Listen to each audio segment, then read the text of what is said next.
So good afternoon. I guess we're ready to start the afternoon session. My name is Frank Sotile, and it's a pleasure to introduce Helmut Pottman. He's a professor of applied geometry at the Technical University of Vienna and also at KAUST, where he's currently. And he's largely been at the Technical University since he was an undergraduate. But in addition to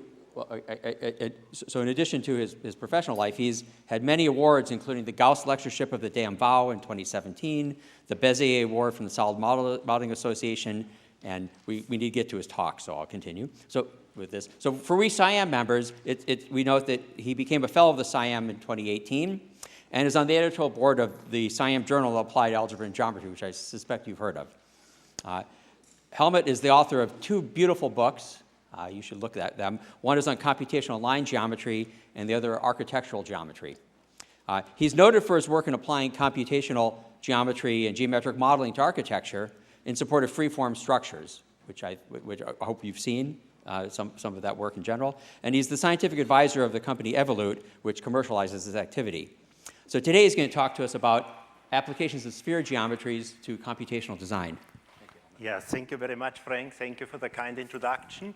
And thank you for inviting me over. I was actually very surprised to get invited at the conference on applied algebraic geometry, because I do not consider myself an algebraic geometer rather than just an applied geometer.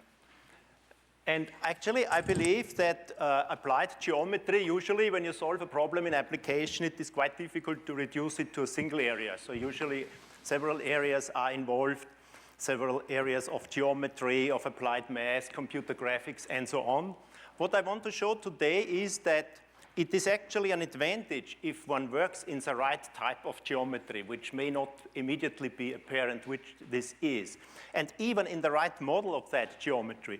And I plan to illustrate this at hand of the classical sphere geometries. I will focus on relations to algebraic geometry, but there are also some relations to differential geometry, in particular to discrete differential geometry. And the applications I'm going to touching today is architecture, computer-aided design, computational design, and modeling. So my plan is this. At first, I will introduce these classical sphere geometries of Möbius, Laguerre, and Lie, because I do not assume that they are so commonly known. Then I will talk about rational curves and surfaces with rational offsets and why they are important and where. Then we move to discrete differential geometry, and I will talk on discrete principal curvature parametrizations, show how they relate to architecture, also show how to generate smooth surfaces from low-degree rational patches. Then move on to a remarkable class of surfaces, Dabou cycloids, which have many circles on them, and how to build interesting patterns. And finally, I will make a few remarks on a problem which is totally elementary but not so easy to solve, namely determine all surfaces in 3 space which carry 2 families of circles. Now, let me start with sphere geometries, and I start with the simplest one, the most familiar to you, namely Möbius geometry. Möbius geometry, we have several models, and I'm starting in the standard model. So we are in n-dimensional Euclidean space. The points of that Euclidean space are the points of Möbius geometry, but we add an additional point called infinity in my presentation, so one ideal point. Then we have the Möbius spheres. A Möbius sphere is either a Euclidean sphere or a hyperplane. The hyperplanes are incident with this point infinity. So you can say they are the Möbius spheres through infinity. Then we have a Möbius transformation. A Möbius transformation acts bijectively on the points, bijectively on the Möbius spheres, and it keeps the incidence of point and sphere. So if a point lies on a sphere, the same is true for the image. The basic building block of these Möbius transformations are the inversions. So any Möbius transformation is a product of inversions. Inversion is also known as a reflection at the sphere, here illustrated with this circle. And as you will probably know, a point is connected with the center of the sphere, and the image lies on this radial line. And then the product of distances OP times OP1 equals radius squared, or in other words, the image point lies on the polar plane of P with respect to this circle or sphere. Here is some example. This letter H inverted at this green circle. Please note that under the inversion, this infinite point is mapped into the center of the circle, and of course the center to infinity. Inversion is an involutory map. Straight lines are mapped to circles through the center, which again shows that the straight lines are circles through infinity. And here's some other example. An example in 3D, inversion of this torus with respect to the sphere. Of course, this outer part then goes into this inner part, and some part which we do not see goes into this surface. What I illustrate here is actually this torus, rotational torus, has two families, in fact more, but I just depict here two families of circles, and they are also mapped to circles, because of course a circle is an intersection of two spheres, and therefore Möbius invariant. Then we go to the sphere model, and the sphere model is related to the standard model by stereographic projection. I depict it here in the two-dimensional case. So we have here the two-dimensional Möbius plane with some Möbius circle. This is the equatorial plane of our sphere. We project from the North Pole, and then it's very well known that the circle maps to a circle, and of course a straight line here in the gray plane will map to a circle through this point Z. This point Z, of course, is the point which gets the role of infinity here. So we see that in this sphere model, this is in general true, so we are in Sn for n-dimensional Möbius geometry. Points are points of the sphere. Möbius spheres are hyperplanar intersections of this sphere, and the Möbius transformations are just projective transformations that map the sphere onto itself, so projective automorphisms of the sphere. Now I move to some geometry which is much less known, namely Laguerre geometry. In Laguerre, and I start with the standard model. In Laguerre geometry, basic elements are oriented hyperplanes. So it's hyperplane, we pick one of the two unit normal fields, written down here in the Hessian normal form, very elementary. Then we have oriented spheres. In Laguerre geometry, a point is considered a sphere. It has radius 0, and that may change later. So points, spheres represented by center and radius having a sign, of course. We have oriented contact. What it means is illustrated here. And the Laguerre transformation acts bijectively on the sets of oriented hyperplanes, on the set of oriented spheres, and it preserves this contact. So mathematically, if we represent an oriented sphere by the center and the radius, so which is a point in Rn plus 1, a Laguerre transformation is seen as an affine transformation in Rn plus 1, and this linear part preserves the inner product, this Minkowski inner product, where we have the minus at the last place here, which is sometimes also known as a pseudo-Euclidean geometry. A Laguerre transformation, a simple example which will become important later on, is offsetting. So we simply add a constant to the radius of each sphere. Then also the hyperplanes are shifted by this distance. It's called offsetting operation, and what we see, a Laguerre transformation is not point preserving. A point maps to a sphere of radius d here, of course, so it's not point preserving. We also have different models for this Laguerre geometry, and the next one I'm going to discuss is the so-called Blaschke cylinder. We look at our equation of a hyperplane, oriented hyperplane, Hessian normal form, so this is a normalized normal vector, which simply map it to this point n h actually being a distance from the origin, and it lies, of course, on a cylinder because of the normalization here, so this is a cylinder in Rn plus 1. So this Blaschke cylinder is a point model for the oriented hyperplanes. Now, how do we map an oriented sphere? An oriented sphere, like here in 2D, oriented circle, we view a set of its tangent lines, oriented tangents, or in general oriented hyperplanes. And it turns out that those are all mapped into points in some hyperplane. This means that the oriented spheres in this Blaschke cylinder model appear as hyperplanar intersection of the Blaschke cylinder. Please note this is very similar to Möbius geometry. In Möbius geometry, we had this sphere model we had the points and the hyperplanar intersections. Here we have this cylinder. It is a singular quadric, but still it is a quadric. And we again have these hyperplanar intersections, and no surprise, of course, Laguerre transformations appear here as projective maps, which maps this Blaschke cylinder on itself. We can also do a stereographic projection, and I need it for one of my applications, so I explain it here in 2D. This is the Blaschke cylinder. We pick a point on it, the tangent plane there is somewhere here. We map onto a plane which is parallel to the tangent plane at the projection center. So in our case, this would be this y1 and a y2, y3 plane, this plane, which just projects stereographically.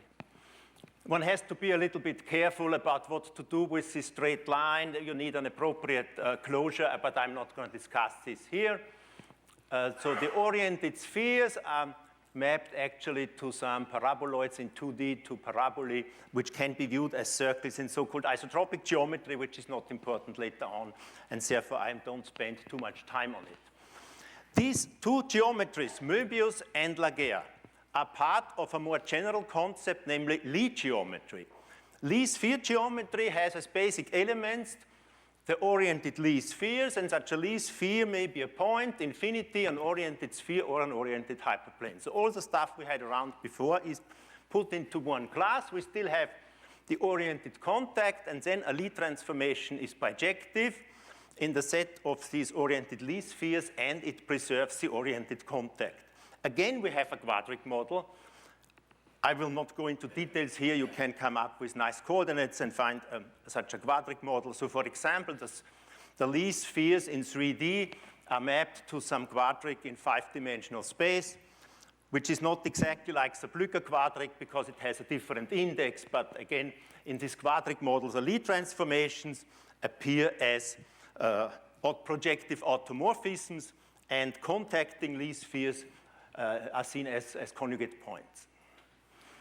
And surprisingly, even this concept, which may appear a bit weird to some of you, is used in application. I have seen a presentation which convinced me that this software, TopSolid, uses some kind of Lie geometry for the constraint solver. So it is useful. Now, I say a little bit about differential geometry to put together the things which I will need later on, also to bring it into context with these sphere geometries. So in 2D, if we have a curve, we have of course, a tangent, we have an osculating circle. The circle which has second-order contact, and we know it has a radius, and the inverse of the radius is the curvature at that point. The radius, the center, is not invariant under Möbius transformations, for example, but applying a Möbius transformation to a curve, an osculating circle goes to an osculating circle. What I will also need is, if we have a planar curve, the set of normals of this planar curve have an envelope, and the point where a normal touches this envelope is exactly the center of the osculating circle. Yeah? This is the so-called evolute. By the way, this was when we looked for a name for our company, which I found it together with my brother. It was very difficult to find a company that was a name which wasn't taken already. And then my brother said, just take your book and go to the index, yeah, and I read some names, and then I said, evolute, oh, this is a great name. It looks like, you know, yeah. Then, surfaces. For surfaces, we pick a point, have their tangent plane normal. This is all you know, of course.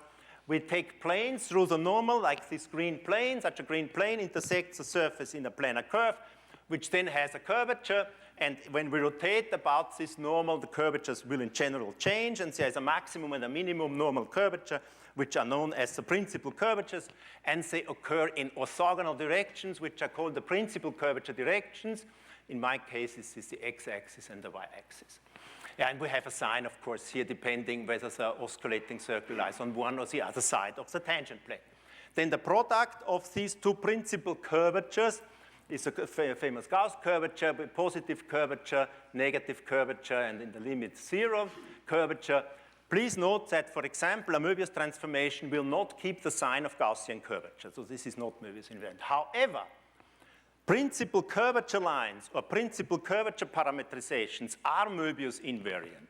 A principal curvature parameterization is a parameterization where all isoparameter lines are always in direction of a principal curvature.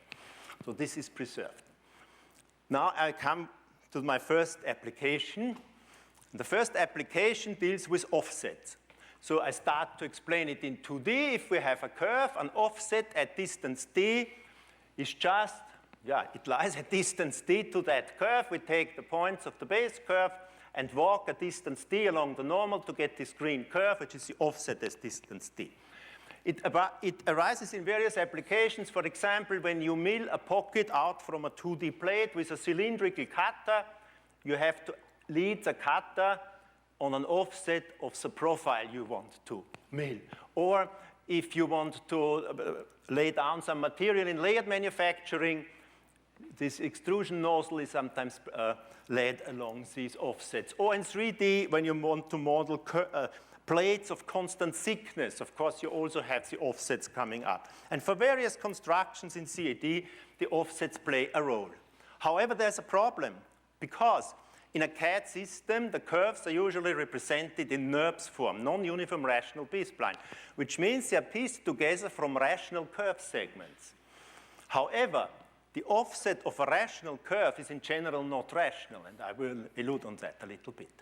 So it means that the offsets do not have an exact representation in a CAD system, which is a bit of a disadvantage. And this motivated, many years ago in 1990, my friend Rida Faruqi and Takis Sakalis to invent the so-called Pythagorean hodograph curves. So what is this? This is a polynomial curve here, x of t, y of t, in 2D, with a polynomial arc length function. In order to get the polynomial arc length function, of course, here we need to have a polynomial in this norm of the first derivative, which means that these first derivative polynomials must have, the sum of squares of them must be the square of a polynomial. So this is a Pythagorean triple, and the curve formed by the first derivative is sometimes called a hodograph, and this is why Faruqi called it the Pythagorean hodograph curve. It's well known how to explicitly represent such Pythagorean triples, and so you have actually an explicit representation of that curves. The simplest non-trivial example is a cubic one, Schirnhaus cubic, where I show here the formulae. Apparently, these PH curves, Pythagorean hodograph curves, have a rational unit normal field, because this norm is polynomial. And therefore, they have rational offsets, polynomial place plus d times rational normal. There are other advantages in CNC machining, like feed rate control. Certain quantities can be computed more easily than for general polynomial curves. And there's actually a very nice book by Rida Faruqi on this Pythagorean hodograph curve. And this fits probably better into this whole conference than my talk. Algebra and geometry inseparable. So this is the subtitle of his book. There are generalizations to space curve, but I would like to talk about rational curves and surfaces. Both the rational curves and the surfaces cannot be handled with the hodograph idea. Think of a rational hodograph, and then we integrate it. The integral of a rational function is not rational in general, so it will be a difficult approach. However, this question for rational curves with rational offsets gets almost trivialized when you use Laguerre geometry. And this is not a surprise. I told you that the offsetting operation is a Laguerre transformation. So we use Laguerre geometry. We view such a curve. Actually, I have here a whole family of offsets already, by the way, with a common evolute here. And we view it as a set of oriented tangents. These oriented tangents, easily to see that they must be written in this form, so n1 times x, n2 by x2, and so on, where these functions n1 and n2 is, of course, unit normal vector, are rational and non-normalized. So this is a representation of these oriented tangents. This yields a rational curve on the Blaschke cylinder, because there we just map n1, n2, and h. And if we apply the stereographic projection of the Blaschke cylinder into the plane to get this isotropic model, this stereographic projection is birational. So we get a rational curve. This means that we have solved the problem just by taking an arbitrary rational curve in this isotropic model and transforming back to the standard model. Of course, if you have a point-to-point representation, you need to differentiate this family of straight lines and then intersect the line and the derivative line. So it's not hard. And the nice thing, it works for surfaces as well, very much the same way. So it's actually very simple. Here's some examples in 2D. By the way, this common evolute is a rational curve with rational arc length function. It's always true for these rational curves with rational offsets. For surfaces, I just point out a few special cases. If we take a space curve, like here, this curve, and then we move a sphere with constant radius along that curve, the midpoint moves on that curve, then we have an envelope, and this envelope is a surface called a pipe surface, and it could be viewed as a kind of 3D offset of a curve. And it turns out it's always rational. So it is a surface of the type which we are looking for. We can even vary the radius of this moving sphere rationally depending on the rational parameter of this midpoint curve, and we get, again, a rational parametrization. Something which was surprising at first sight is the following. In 2D, the offsets of a conic are in general not rational, except the conic is a circle or a parabola. However, in 3D, the offsets of quadrics are always rational. You have somehow more degrees of freedom. And very recently, Krasauskas and Zube showed the minimal degrees for the various cases which may appear here, which is offsets of rational ruled surface, for example, are also rational. But there are limitations. This looks like a wonderful thing, but one has to be really careful, namely the following.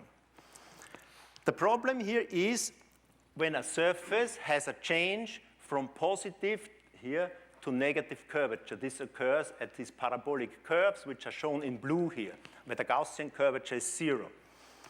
Such a parabolic curve appears in the isotropic model as a singularity. And to model surfaces based on singularities is for sure very counterintuitive. So this is not a good approach. On the other hand, it's not a surprise that we have this problem, because if we just take a surface and move to the offsets will develop these singularities. And if we have an approach which is somehow invariant under offsetting, namely Laguerre geometry, then this is naturally around. But there is a way out for this, to model surfaces, smooth surfaces from patches which have rational offset, and this way out uses discrete differential geometry. So I'm leaving this topic for a moment, and I move to discrete differential geometry. In fact, I move to discrete principal curvature parametrizations, which I have told you already is a sphere geometry concept.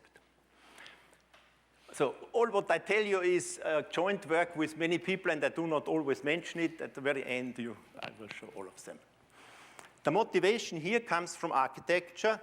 This is a more recent building which was actually using already our software. This is a roof of a shopping mall in Melbourne, and it is a steel glass structure with planar quadrilateral glass panels.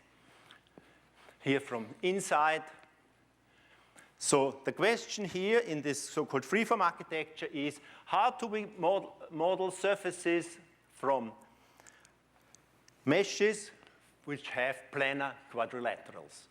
There is some pioneering work by German engineers Schleich and Schober, where these quadrilaterals are actually parallelograms and the surfaces are translational surfaces, so not really freeform. But the question comes up whether these meshes are capable of representing arbitrary freeform shapes. And the answer is yes, and it involves some differential geometry. So if we look at this brown surface, and we want this given, this is a design surface given by the architect. So typically, the architect will design a surface as a spline surface. And then later, it is thought about how to represent it. So let us wrap this mesh from planar quartz around it, and I want a nice mesh in the sense that these mesh polylines here resemble smooth curves. Of course, they are polylines, but they should not go zigzag. Then it turns out that this reflects the curvature behavior of the surface, namely in the following way. We pick a vertex here, and this one polyline goes in this black direction through this vertex. Then the other polyline goes in this blue direction through that vertex. And it turns out these directions are approximately conjugate directions. Conjugate means if you insert these vectors into the second fundament, into the bilinear form of the second fundamental form, you get a 0. Or more geometrically, this conjugacy means the following. We have a surface here, a point, and a tangent direction, T1. We would like to determine the conjugate direction. This can be done like this. I take a light source on T1, anywhere, yeah? And we illuminate our surface, and we have a part which is in the shade and a part which is illuminated, and we have this boundary, this contour C, and the tangent to the contour is conjugate to the light ray, this tangent light ray. We are actually here in discrete differential geometry. Such a mesh from planar quartz is a discrete version of a conjugate parametrization. A conjugate parametrization is a parametrization where the first two the partial derivative of first order and the mixed partial derivative are linearly dependent. And on this topic, if you are interested, I highly recommend the book by Bobenko on Souris and Souris on discrete differential geometry, where they also beautifully outline the relation to integrable structures and so on, integrable systems. Now, from an application perspective, not all quartz are useful. If a quartz has a too small angle or a too big angle, it's maybe not useful. So ideally, in some cases, one wants to have rectangles. But of course, I cannot build a freeform surface from precise rectangles. So the question is, how can we make such meshes where the quartz are as rectangular as possible? This is the question.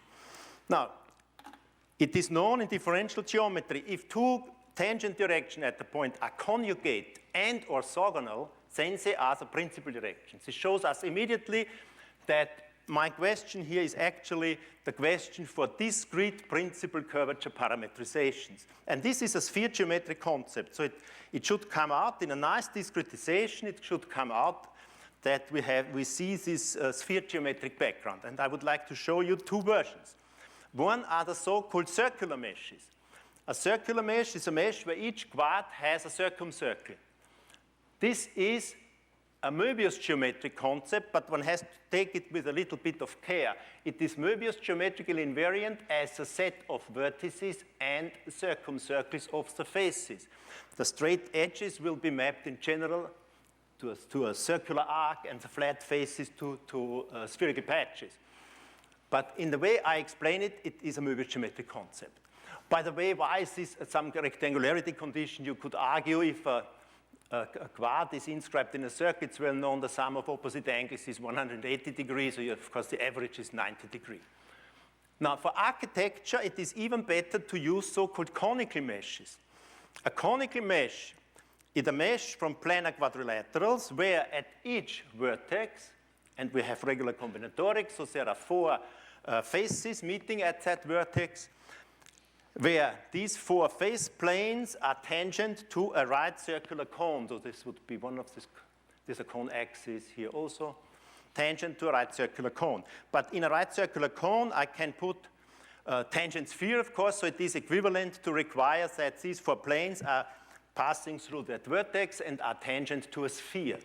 So we have planes, we can orient them, and we have spheres. This calls for Laguerre geometry, and it is actually a Laguerre geometric concept, and by the way, you also have some simple angle condition here.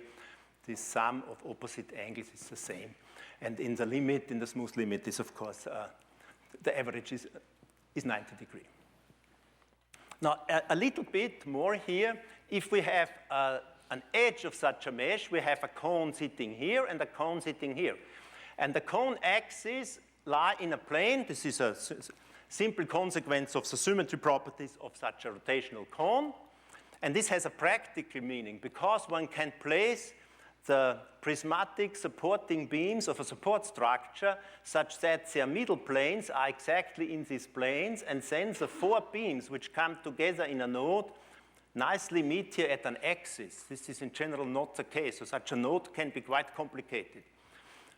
This is, actually you can see it here, it's this real project in the Melbourne. In another project where our company has been involved, the Yas Island Marina Hotel, you see also here this node axis explicitly manufactured. And another project which was really starting from a conical mesh is this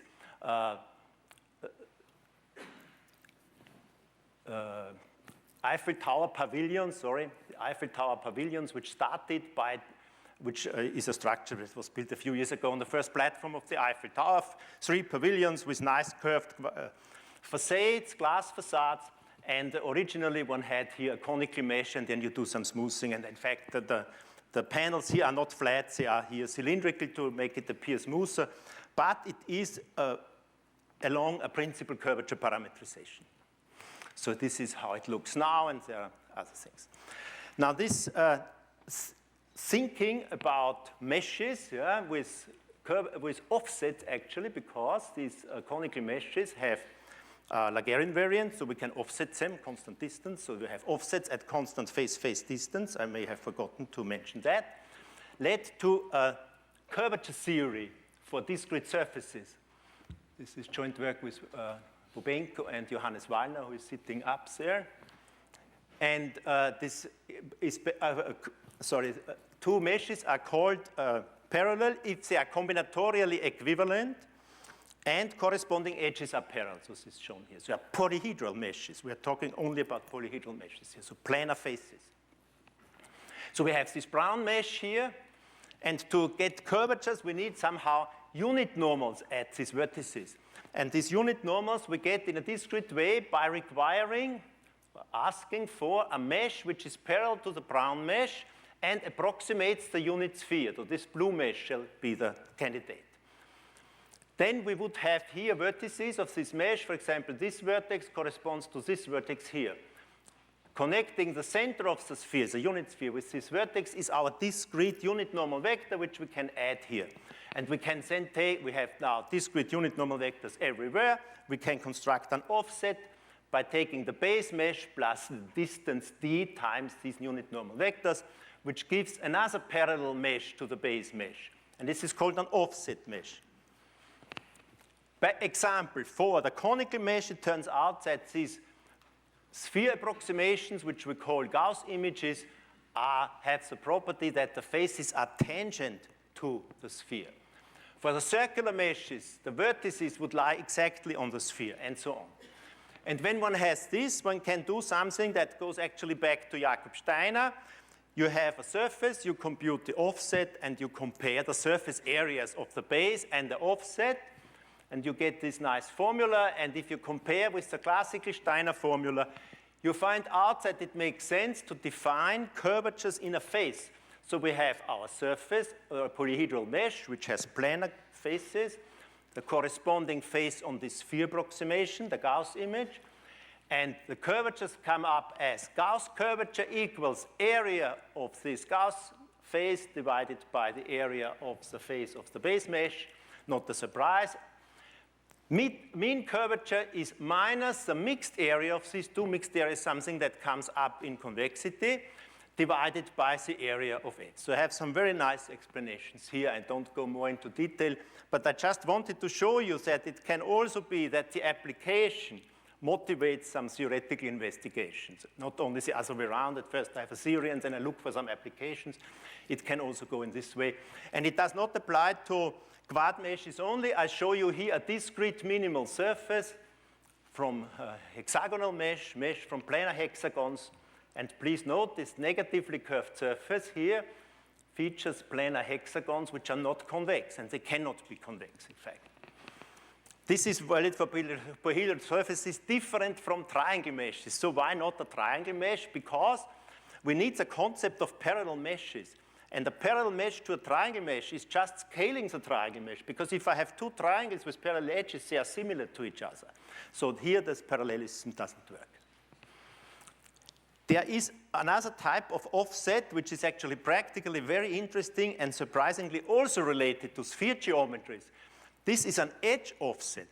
So we have a base mesh with planar faces, and we look at an offset mesh with planar faces such that parallel mesh, such that corresponding edges have a constant distance. It turns out that there we have such a Gauss image where the edges are tangent to the sphere, and such polyhedra which pop up here are known as Köbe polyhedra.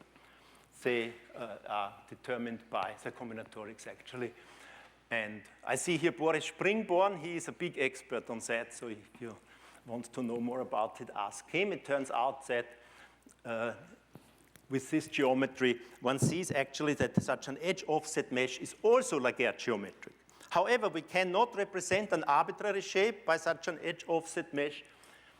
We need special shapes which are not really so well understood. These are so-called Laguerre isothermic surfaces, but I would like to show you an application. I start with this rotational and in this sense rather boring type of mesh. Apply a Laguerre transformation to get this mesh, which looks a lot more interesting and more free form already. Here's this Gauss image. And from what I said, is also an edge offset mesh. Here's some rendering as an architectural structure, and here rendering of the negatively curved area. Again, you see these hexagons being non-convex. Now, how can we form smooth surfaces from patches of low degree? I think the lowest degree you can have, so is degree 1 in both directions, which means a ruled quadric patch. Can we put together these ruled quadric patches to a smooth surface? So apparently what we need, these boundaries of these patches will form a quadrilateral mesh. It is here, the blue mesh. And at each vertex of the mesh, the 4 edges must line a plane. This must be the common tangent plane, otherwise it will not be smooth. And such a structure is also well known in discrete differential geometry. It's called an asymptotic net, or a net.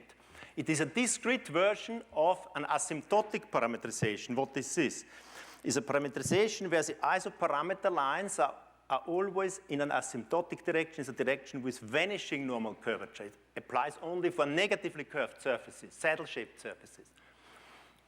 And it turns out, if we have such an A-net, we can extend it by these quadric patches to a smooth surface, or more precisely, any simply connected A-net whose interior vertices have an even valence, so generally it will be 4, possess a one-parameter family of such extensions with ruled quadric patches.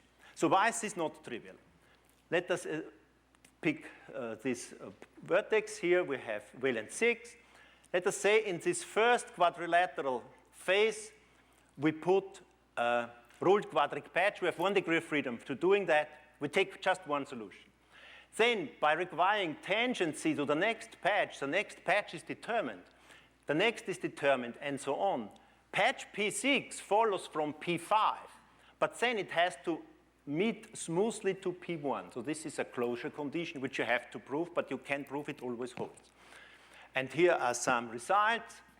On the right-hand side, these are so-called reflection lines, and if they are continuous, this shows that here we have tangent plane continuity. So this verifies the smoothness. However, these surfaces are only negatively curved, and we would like to build also arbitrary freeform surfaces from low-degree patches. And this leads to the next thing. We use for such patches so-called Dupin cyclides. Actually, I had shown you something before at the very beginning where I showed an example for a Möbius transformation in 3D. I took a torus and applied an inversion. And the Dupin cyclide is exactly that. You take a rotational torus and you apply a Möbius transformation. You get the so-called Dupin cyclide. So rational surface of degree less or equals than 4. Offsets are also Dupin cyclides. The 2 families of circles, which appear here naturally, are the principal curvature lines. Each of these principal patches, formed by 4 such principal curvature lines, has vertices which lie on a circle. This also follows from the fact that this is true on a torus by symmetry of a torus, and then applying the Möbius transformation.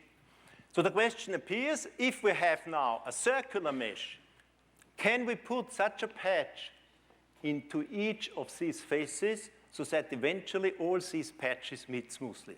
And this would be really nice because surface of this Dupin cyclide of order less or equals than 4, intersections with straight lines are exact and so on. So this is a very nice thing. And in fact, it is true and was shown by Bobenko and Hun and Venedai. For practical purposes, one has to do it with some kind of optimization. And by the way, for the experts, what I told you about the A-nets and about this extension of the circular nets is related, namely through the famous line sphere transformation of Sophus Lee. but I don't go into details here. It's an integrable system. You can even have such volumetric structures, so multidimensional extensions. All the patches you see here are Dupin cyclide patches. And here an architectural rendering from inside. The nice thing here in this architectural structure is that at nodes you everywhere have right angles. On the other hand, the nodes, the edges, the beams are here circular. Finally, say a little bit about a generalization of these Dupin cyclides, namely so-called Darboux cyclide. This is also Möbius geometry. So a Darboux cyclide has an equation of this form here in inhomogeneous coordinates. You see this leading term x squared plus y squared plus z squared squared, which shows that the surface passes twice through the absolute conic. If you go to the sphere model, so to S3 in R4, such a Darboux cyclide appears as the intersection of S3 with another quadric, so it's actually the carrier of a pencil of quadrics. And by studying this pencil of quadrics, you will find out that there are, of course, 5 cones in the pencil, counted algebraically, and there are up to 3 cones which contain 2 families of real planes, and these real planes will determine families of circles on the cyclide. This means that such a Darboux cyclide can carry up to 6 families of circles. So here are some forms which may appear, and here is such a cyclide with 6 families of circles on it. Now the question is it possible to arrange these circles in an interesting way? So here is a bit chaotic, but it may have an application, as we know. So this is a structure which was built and is as chaotic as this. But maybe you want to have a nicer way of arranging it, like in this form. Looks like a curved triangular mesh. And this leads us to the geometry of webs, which goes back to Wilhelm Blaschke. And he calls it a hexagonal web. What is a hexagonal web? We have 3 families of curves, let's say here in the plane for simplicity, the blue, the black, and the red family, so tens. Then through each point, we have a black, a red, and a blue curve. And then we start on the black curve, put the blue curve, intersect with the red, and so on, black, red, blue, black. The next will be a red, and the question is, will it close, right? It can be this or that. And when it always closes, it is called a hexagonal web. And then now the question is, can we arrange the circles on such a cyclide in this nice hexagonal web structure? And I really believe it could be useful for architecture. Before going there, I have to mention the most famous theorem in this context, which goes back to Graf and Sauer. They investigate such hexagonal webs from straight lines in the plane. And the result is, algebraic geometry consists of tangent of an algebraic curve of class 3. So here you see it looks like a rational curve of class 3, like a Steiner cycloid here. Here this rational curve is degenerate into the tangents of a conic and a pencil. This is also class 3, of course, and here this looks like something not rational, but this is always true. As they show this result. And yeah, please. What do you mean by class 3? Algebraic class, the number of tangents passing through a point. Okay. So the degree of the dual representation, okay, if you like. Yeah. Sorry. And using this Graf-Sauer theorem and some extension of it by actually my PhD advisor, Walter Wunderlich, we have been able to classify all types of webs on these cyclides. So we are able now to have a complete overview of all webs on surfaces formed by circles, except webs lying on the sphere or in the plane. This is the simplest surface, but it's the hardest case, and since Blaschke's time unsolved. So recently, a student in Moscow, Fedor Nilov, came up with some new examples, but presumably it is a very hard problem to classify all hexagonal webs from Möbius circles in the plane. If someone has an idea, I'm happy to see the result. Maybe this is, yeah, for the experts. If we have non-Euclidean geometry like hyperbolic or elliptic space, we have a projective model and we do have the corresponding conformal model, and the map from the projective to the conformal is called a Darboux transformation. And if we apply this Darboux transformation to a ruled quadric in the projective model, we get such a Darboux cyclide. This means if we apply the Darboux transformation to a smooth surface composed of ruled quadric patches, we get smooth surfaces composed of Darboux cyclides, which also have low degree and so on. So this is a smooth surface. But whether this is relevant in practice, I'm not so sure. So finally, as promised, I say a few words about surfaces with two families of circles. So when Mikhail Skopenkov was a mathematician in Moscow, was visiting me at KAUST, we worked together on this stuff on webs of circles, and then the question came up, what are actually all surfaces in 3D which carry two families of circles? So everybody knows what are the surfaces which carry two families of straight lines. Yeah, it's super elementary. And when it comes to circles, it's actually quite difficult. And the result is the following. If we first generate examples. One example is a translational surface. So we have two curves, translate one against the other. Let's say a curve P represented by the parameterization P of U, or Q represented by Q of V. The common point shall be the origin, and then the translational surface is just the sum of these two parameterizations. And apparently, if we translate a circle along a circle, we have clearly a surface which carries two families of circles. And if we apply a Möbius transformation, this is still true. So we have a first candidate, Euclidean translational surface, and their Möbius transforms. Now, in elliptic space, now I also need a little bit of non-Euclidean geometry. In elliptic space, we have the so-called Clifford translations. And if we work in the sphere model in S3 and we use quaternions, then a Clifford translation is actually just multiplication by a quaternion from the left or the right. So we have left and right Clifford translations. Now, we can define a Clifford translational surface with this kind of representation, P of U times Q of V. This times is quaternion multiplication. And if P and Q represent circles on S3, we get a surface in S3 which carries two families of circles. We can project down stereographically into ordinary R3, 3 space, and get a surface form which carries two families of circles. These images are made by Niels Lubes, who is also working on these surfaces, and here is a video of Niels which shows these two families of circles. Actually a bit complicated. Here's the first and here's the second family. A Clifford translational surface. And it could be shown recently by Krasauskas and Skopenkov that these examples are basically all. So surfaces which have at least two circles through each point are either the Darboux cyclides and the special cases I have been talking about, or these two types of translational surfaces and their Möbius transforms. The proof goes roughly like this. They first study Sn. By the way, they use some result of Josef Schicho, who may also be here in the audience. Yeah, I see him here already. Yeah? And they reduce it to finding parameterization of Pythagorean n plus 2 tuples. They work actually on S4, which appears to be simpler because they can employ quaternions in a very nice way, and then they pick out those surfaces which are actually in an S3 or in R3, if you like. So here are some examples for that. So I'm coming to the end. I hope I have been able to show you that these classical geometries, also partially, largely forgotten these days, are still useful for applications. And I related it a bit to some very classical algebraic material and to differential geometric problems. For our future research, currently we look at discrete differential geometric structures within sphere geometries. For example, meshes from circular edges and spherical faces. This is not useless for applications. There are special machines which produce spherical patches. It could even be useful. And actually, this looks quite smooth. It's not a smooth surface here, but it looks smooth because you have these spherical patches around.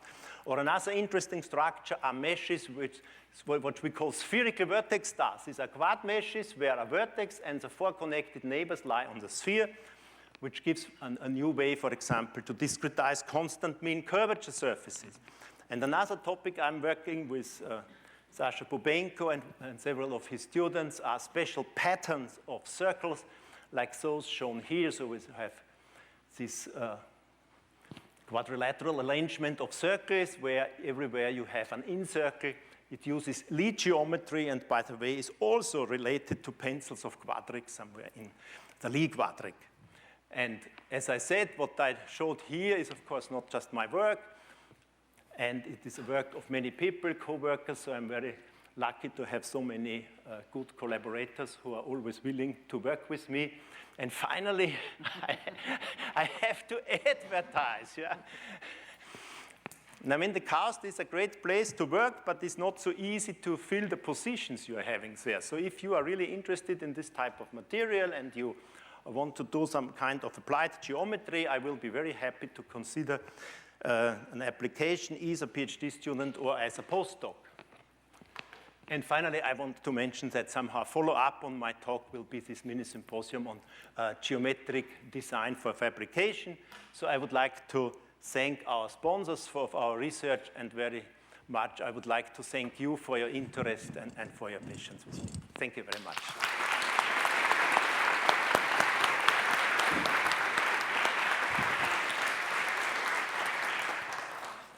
Are there any questions for Helmut?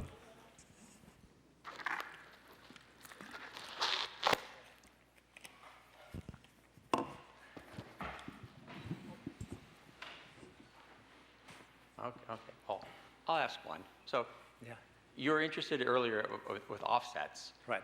What's their use in is that from architecture or just purely No, for architecture, there is these multi-layer constructions, so it has some use. Yeah, you have, say, 2 layers of glass or so, and if they are at constant distance, it definitely makes sense. So these offsets are, and it is very closely related to this torsion-free support structure construction. So they have an importance also there. I see. So it's structural as well as design. Yeah. Any other questions? Okay, well, let's thank Helmut again.